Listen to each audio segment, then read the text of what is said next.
சாச்சு, எல்லா வேலையும் முடிச்சிட்டிங்களாடா? ஆனந்தி, வாயிலே நல்லா வடை சுடுவீங்க, வேலை தான் செய்ய மாட்டேங்கிறீங்க. நான் வேலை செய்யாத நீ பாத்தியாடி?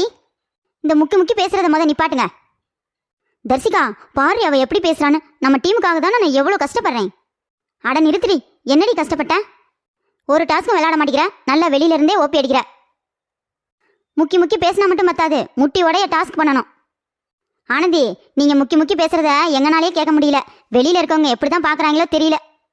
நான் போய் பிக் பாஸ்ட்ட பேசிக்கிறேன், உங்கள்கிட்ட நான் பேச மாட்டேன். ஆனந்தி, அதை தான் நாங்களும் சொல்றோம், தயவு செஞ்சு நீ பேசாத, வாயை மூடிட்டுரு. ஏ தர்சிகா, நீங்க 2 பேரும் பேசுறத விட நான் நல்லா தான் பேசுறேன். இவ கீச்சு கீச்சுன்னு கத்துறா, நீ மூச்சு மூச்சுன்னு அழுகுற. உங்க முகரையிலே பாக்குறாங்க, ஏன் என்னைய பார்க்க மாட்டாங்களா? பட்டர்ஃப்ளை மண்டையலா, போய் கழுவுற வேலையை பாருங்கடி, போங்கடி. ஏ, நீ போய் பாத்ரூம் கழுவுற வேலையை பாரு, அந்த வேலை தானே உனக்கு கொடுத்துருக்கு, போ. என்னை இப்படி சொல்லிட்டீங்களடி, உங்களை நான் சும்மா விட மாட்டேன்டி, சும்மா விட மாட்டேன். இப்பயே போறேன்டி. எங்கடி போற? வெளியே போய் பாய்ஸ் டீம்கிட்ட உங்களை பத்தி புரணி பேச போறேன்டி. அதை தவிர உனக்கு வேற என்ன தெரியும்? இவகிட்ட நம்ம பேசிட்டு இருக்க வேணாம், வாடி சாச்சி, நம்ம போய் வேலையை பார்க்கலாம்.